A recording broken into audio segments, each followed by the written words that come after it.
Era bella, elástica, con una piel tierna del color del pan y los ojos de almendras verdes, y tenía el cabello liso y negro y largo hasta la espalda, y una aura de antigüedad que lo mismo podía ser de Indonesia que de los Andes. Estaba vestida con un gusto sutil, chaqueta de lince, blusa de seda natural con flores muy tenues, pantalones de lino crudo y unos zapatos lineales del color de las bugambilias. Esta es la mujer más bella que he visto en mi vida, pensé, cuando la vi pasar con sus sigilosos trancos de leona, mientras yo hacía la cola para abordar el avión de Nueva York en el aeropuerto Charles de Gaulle de París. Fue una aparición sobrenatural que existió solo un instante y desapareció en la muchedumbre del vestíbulo. Eran las 9 de la mañana. Estaba nevando desde la noche anterior y el tránsito era más denso que de costumbre en las calles de la ciudad y más lento aún en la autopista, y había camiones de carga alineados a la orilla y automóviles humeantes en la nieve. En el vestíbulo del aeropuerto, en cambio, la vida seguía en primavera. Yo estaba en la fila de registro, detrás de una anciana holandesa que demoró casi una hora discutiendo el peso de sus 11 maletas. Empezaba a aburrirme cuando vi la aparición instantánea que me dejó sin aliento, así que no supe cómo terminó el altercado, hasta que la empleada me bajó de las nubes con un reproche por mi distracción. A modo de disculpa le pregunté si creía en los amores a primera vista. «Claro que sí», me dijo. «Los imposibles son los otros». Siguió con la vista fija en la pantalla de la computadora y me preguntó qué asiento prefería, fumar o no fumar. «Me da lo mismo», le dije con toda la intención, «siempre que no sea al lado de las 11 maletas».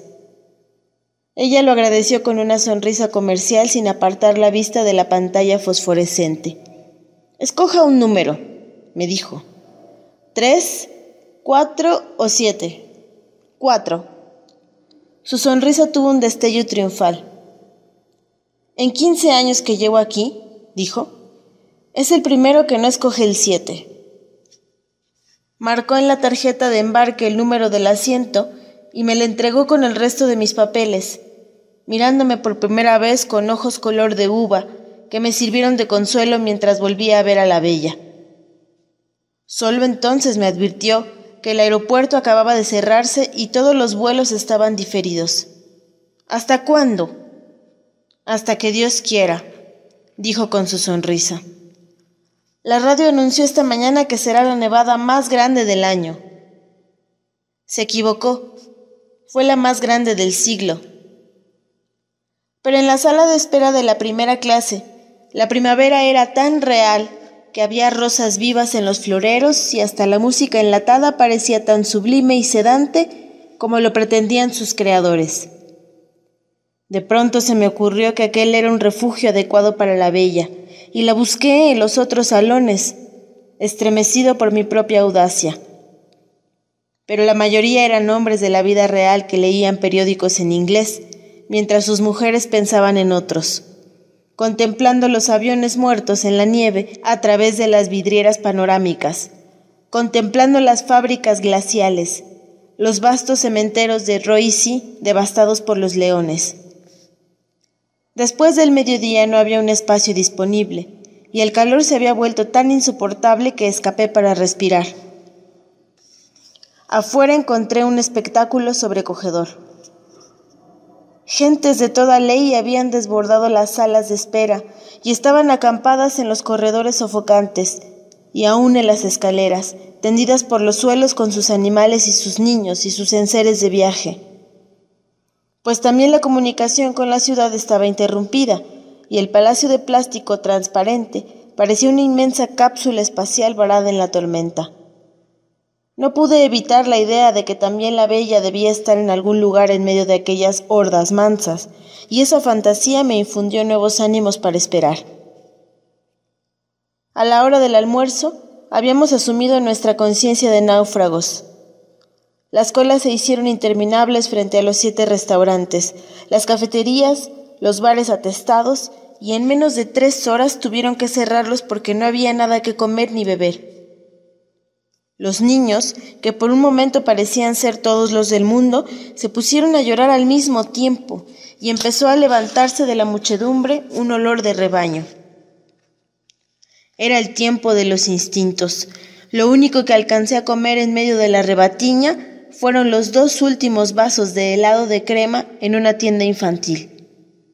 Me los tomé poco a poco en el mostrador, mientras los camareros ponían sillas sobre las mesas a medida que se desocupaban, y viéndome a mí mismo en el espejo del fondo, con el último vasito de cartón y la última cucharita de cartón, y pensando en la bella. El vuelo de Nueva York, previsto para las 11 de la mañana, salió a las 8 de la noche. Cuando por fin logré embarcar, los pasajeros de la primera clase estaban ya en su sitio, y una azafata me condujo al mío. Me quedé sin aliento. En la poltrona vecina, junto a la ventanilla, la bella estaba tomando posesión de su espacio con el dominio de los viajeros expertos. Si alguna vez escribiera esto, nadie me lo creería, pensé. Y apenas intenté en mi media lengua un saludo indeciso que ella no percibió. Se instaló como para vivir muchos años, poniendo cada cosa en su sitio y en su orden, hasta que el lugar quedó tan bien dispuesto como la casa ideal, donde todo estaba al alcance de la mano. Mientras lo hacía, el sobrecargo nos llevó la champaña de bienvenida. Cogí una copa para ofrecérsela a ella, pero me arrepentí a tiempo, pues solo quiso un vaso de agua y le pidió al sobrecargo, primero en un francés inaccesible y luego en un inglés apenas más fácil, que no la despertara por ningún motivo durante el vuelo. Su voz grave y tibia arrastraba una tristeza oriental. Cuando le llevaron el agua, abrió sobre las rodillas un cofre de tocador con esquinas de cobre, como los baúles de las abuelas, y sacó 2 pastillas doradas de un estuche donde llevaba otras de colores diversos. Hacía todo de un modo metódico y parsimonioso, como si no hubiera nada que no estuviera previsto para ella desde su nacimiento. Por último, bajó la cortina de la ventana, extendió la poltrona al máximo, se cubrió con la manta hasta la cintura sin quitarse los zapatos, se puso el antifaz de dormir, se acostó de medio lado en la poltrona, de espaldas a mí, y durmió sin una sola pausa, sin un suspiro, sin un cambio mínimo de posición, durante las 8 horas eternas y los 12 minutos de sobra que duró el vuelo a Nueva York. Fue un viaje intenso. Siempre he creído que no hay nada más hermoso en la naturaleza que una mujer hermosa, de modo que me fue imposible escapar ni un instante al hechizo de aquella criatura de fábula que dormía a mi lado. El sobrecargo había desaparecido tan pronto como despegamos, y fue reemplazado por una azafata cartesiana que trató de despertar a la bella para darle el estuche de tocador y los auriculares para la música. Le repetí la advertencia que ella le había hecho al sobrecargo, pero la azafata insistió para oír de ella misma que tampoco quería cenar. Tuvo que confirmárselo el sobrecargo, y aún así me reprendió porque la bella no se hubiera colgado en el cuello el cartoncito con la orden de no despertarla. Hice una cena solitaria, diciéndome en silencio todo lo que le hubiera dicho a ella si hubiera estado despierta. Su sueño era tan estable que en cierto momento tuve la inquietud de que las pastillas que se había tomado no fueran para dormir, sino para morir. Antes de cada trago, levantaba la copa y brindaba. A tu salud, bella. Terminada la cena, apagaron las luces, dieron la película para nadie y los 2 quedamos solos en la penumbra del mundo. La tormenta más grande del siglo había pasado y la noche del Atlántico era inmensa y límpida, y el avión parecía inmóvil entre las estrellas. Entonces la contemplé palmo a palmo durante varias horas y la única señal de vida que pude percibir fueron las sombras de los sueños que pasaban por su frente como las nubes en el agua. Tenía en el cuello una cadena tan fina que era casi invisible sobre su piel de oro, las orejas perfectas impuntadas para los aretes, las uñas rosadas de la buena salud y un anillo liso en la mano izquierda. Como no parecía tener más de 20 años, me consolé con la idea de que no fuera un anillo de bodas, sino el de un noviazgo efímero. Saber que duermes tú, cierta, segura, cauce fiel de abandono, línea pura, tan cerca de mis brazos maniatados, pensé, repitiendo en la cresta de espumas de champaña el soneto magistral de Gerardo Diego. Luego extendí la poltrona a la altura de la suya y quedamos acostados más cerca que en una cama matrimonial. El clima de su respiración era el mismo de la voz, y su piel exhalaba un hálito tenue que solo podía ser el olor propio de su belleza.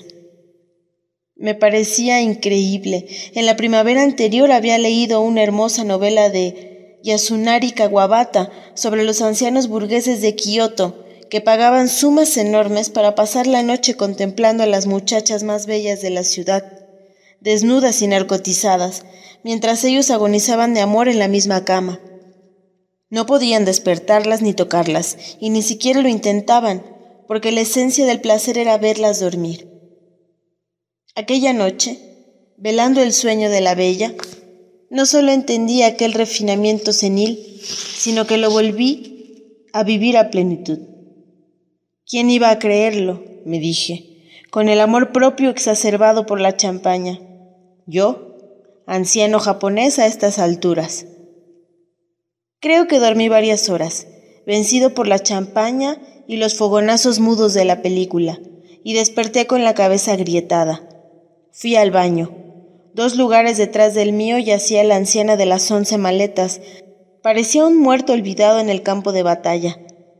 En el suelo, a mitad del pasillo, estaban sus lentes de leer con el collar de cuentas de colores, y por un instante disfruté de la dicha mezquina de no recogerlos.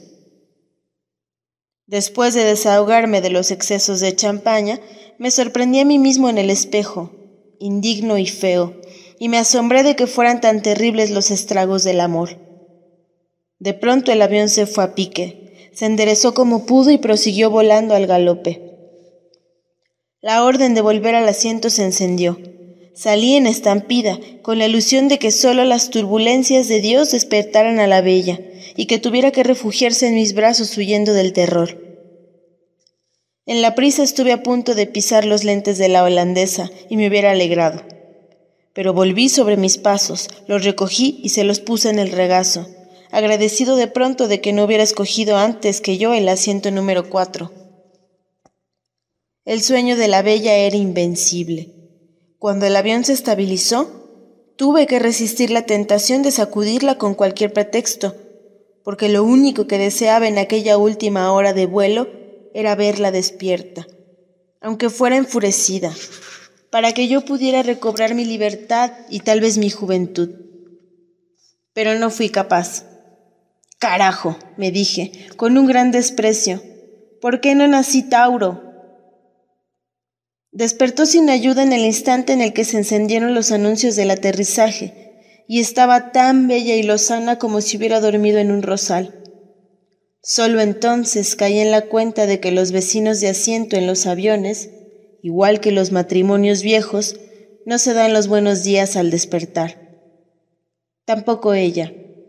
Se quitó el antifaz, abrió los ojos radiantes, enderezó la poltrona, tiró a un lado la manta, se sacudió las crines que se peinaban solas con su propio peso, volvió a ponerse el cofre en las rodillas y se hizo un maquillaje rápido y superfluo, que le alcanzó justo para no mirarme hasta que la puerta se abrió.